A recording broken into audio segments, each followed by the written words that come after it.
বিসমিল্লাহির রহমানির রহিম। দয়াময় পরম দয়ালু আল্লাহর নামে।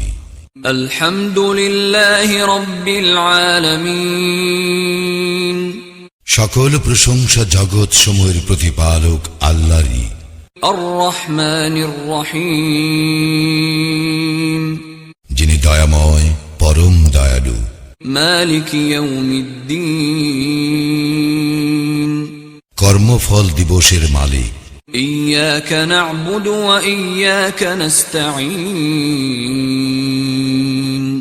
আমরা শুধু তোমারই ইবাদত করি, শুধু তোমারই সাহায্য প্রার্থনা করি। ইহদিনাস সিরাতাল মুস্তাকিম। আমাদেরকে সরল পথ প্রদর্শন করো। সিরাতাল্লাযীনা আন'আমতা আলাইহিম গায়রিল মাগদুবি আলাইহিম ওয়ালাদ-দাল্লিন। তাহাদের পথ যাহাদেরকে তুমি অনুগ্রহ দান করিয়াছ, তাহাদের পথ নহে যাহারা ক্রোধ নিপতিত ও পথভ্রষ্ট।